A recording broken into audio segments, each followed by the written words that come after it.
Hello Uno family दोस्तों। आज मैं बात करूंगा यूनो के एक इन्वेस्टर हैं सुब्रत पॉल जी।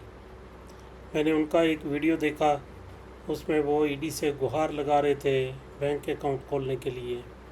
तो मुझे वो उनकी बातों से वो एक रीज़नेबल आदमी लगे। उनकी बातें कोई हवाई बातें नहीं थी कि पॉजिटिव रहो, सब कुछ ठीक हो जाएगा, थोड़ा टाइम लगेगा, ऐसी कोई बात नहीं वो कर रहे थे। वो सिर्फ अपनी जो व्यथा थी, जो अपनी प्रॉब्लम थी, उसकी बात कर रहे थे। वो एक रिटायर्ड पर्सन है और उन्होंने अपनी जो रिटायरमेंट का जो पैसा मिला था उनको, तो वो उन्होंने सारा यूनाव में इन्वेस्ट कर दिया था।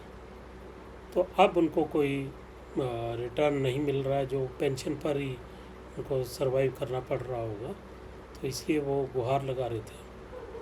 तो मैं उनकी वीडियो थोड़ा सा कुछ क्लिप्स यहाँ पे प्ले करूँगा, और पूरा वीडियो अगर आपने देखना है तो मैं लिंक अपनी डिस्क्रिप्शन में डाल दूँगा, आप वहाँ से देख सकते हैं।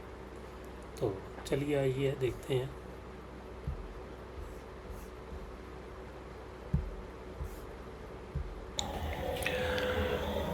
और ये रेंट कंटिन्यू हमको तब तक आता रहा जब तक इन्वेस्टिगेशन ईडी की शुरू नहीं हुई थी। अक्टूबर में इन्वेस्टिगेशन शुरू हुआ था और नवंबर से किराया हमारा आना बंद हो गया था। आज बड़ा आश्चर्य होता है मुझे। मैंने 15 अगस्त का एक ईडी का प्रेस रिलीज़ देखा। उसमें ईडी ने ये कहा है कि जब से ईडी इन्वेस्टिगेशन कर रही है तब से व्यूनाव के द्वारा किसी भी इन्वेस्टर को रेंट नहीं दिया गया। कितनी हास्यास्पद बात है। ईडी खुद जानती है, हम जानते हैं, व्यूनाव जानती है कि ईडी ने बैंक अकाउंट जो व्यूनाव ग्रुप्स के हैं या व्यूनाव मार्केटिंग के या जीवाइट के जो भी बैंक अकाउंट्स हैं, सारे बैंक अकाउंट ईडी ने खुद फ्रीज कर दिया है। तो यदि हमको रेंट आना है वो तो व्यूनाव के बैंक अकाउंट से आना है ना, या जीवाइट के बैंक अकाउंट से हमें रेंट आना है। जब उसको आपने फ्रीज कर दिया है तो वो रेंट कहाँ से आएगा? तो ये हास्यास्पद बात मेरे जेहन में नहीं उतरती है। आज व्यूनाव के बैंक अकाउंट्स अनफ्रीज रहते और यदि व्यूनाव जो है हमको रेंट नहीं देता तो मैं मान लेता कि व्यूनाव हमको रेंट देना नहीं चाहती है, उसने हमारे साथ स्कैम किया है। लेकिन ऐसा नहीं है। आज हम लोगों को रेंट सिर्फ इसलिए नहीं आ रहा है कि व्यूनाव के सारे बैंक अकाउंट्स फ्रीज हैं। ईडी के द्वारा सारे बैंक अकाउंट्स को फ्रीज कर दिया गया है। हम लोग अपने मेहनत की कमाई, अपने परिवार के लिए, अपने भरण पोषण के लिए आज हम व्यूनाव जैसी टेक्नोलॉजी वाले कंपनी में लगाए थे। हमने कोई यहाँ पे गलत पैसा नहीं लगाया, अपना मेहनत का पैसा लगाया। आज हम लोगों की हालत ये हो गई है कि हमको सोचना पड़ता है कि कल का दिन कैसे गुजरेगा। हम बहुत परेशान हैं। कोर्ट में डेट पे डेट मिल रही है और ईडी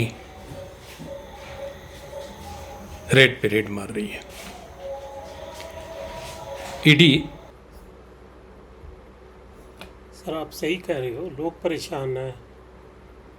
तो लेकिन ये आपको समझना होगा कि जब भी कहीं पर कोई फाइनेंशियल इरेगुलरिटी आती है सामने, चाहे वो ईडी है या इनकम टैक्स डिपार्टमेंट है, तो वो सबसे पहले उनका काम होता है, जो कंसर्न्ड जो एंटिटी है, कोई इंडिविजुअल है, कोई कंपनी है या कुछ भी है, तो उसके बैंक अकाउंट्स को फ्रीज करते हैं कि सो दैट कि जो उसमें पैसा है वो कहीं इधर उधर ना हो जाए, जो अकाउंट होल्डर है वो पैसे को गायब ना कर दे अकाउंट से।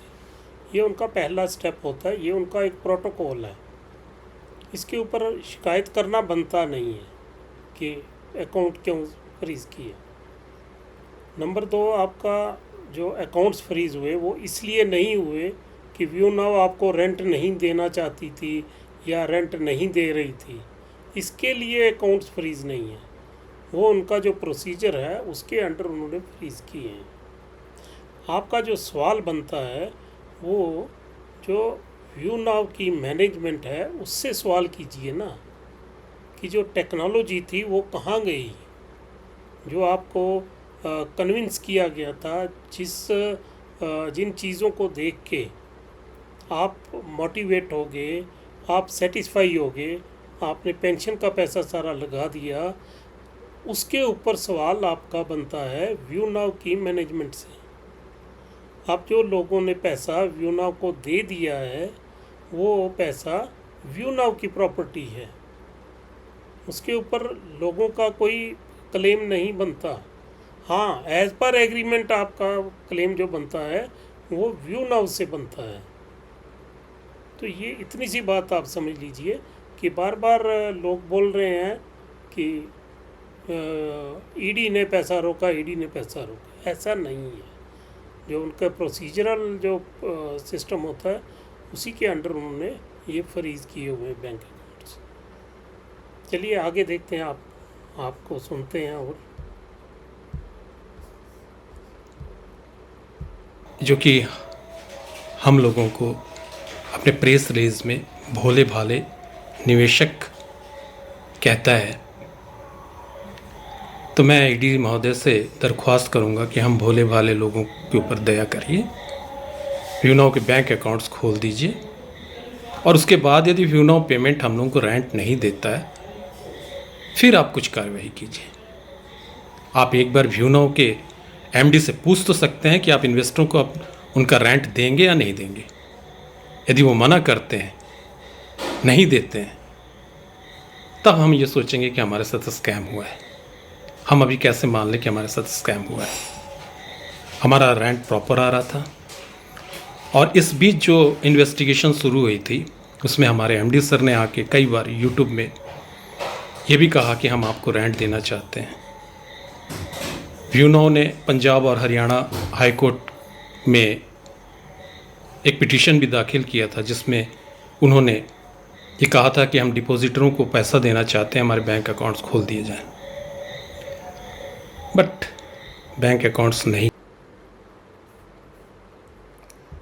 सर, विद ड्यू रिस्पेक्ट मैं ये कहूँगा आपसे कि मान लेते हैं, चलो कि कोर्ट कहती है जी जो पैसा पड़ा है वो डिस्ट्रीब्यूटर्स जो इन्वेस्टर्स हैं उनको दिया जाए, सभी को पिछला रेंट दिया जाए, 11 महीने का रेंट आप सभी को मिल जाता है। What next? आगे क्या होगा? आपका जो एग्रीमेंट है वो तो 10 साल का था। अगर जो अमाउंट पड़ा है वो अगर 11 महीने का रेंट आपको मिल भी जाता है सभी को, तो नेक्स्ट मंथ रेंट कहाँ से आएगा? वो व्यू नाउ कहाँ से देगी? ये थोड़ा आप विचार कर लो, ये सोच लो कि अगर आज आ भी जाए तो 11 महीने का क्लियर हो गया, 12वें महीने का रेंट कहाँ से आएगा? 12वें का भी चलो बैंक में अवेलेबल है, 13वें महीने का कहाँ से आएगा? उससे आगे कहाँ से आएगा? क्यों? क्योंकि अब कोई भी व्यू नाउ में इन्वेस्टमेंट नहीं करने वाला। जब तक कोर्ट में केसेस हैं तब तक कोई पैसा व्यू नाउ में नहीं लगाएगा, ये तो आप भी समझते हैं।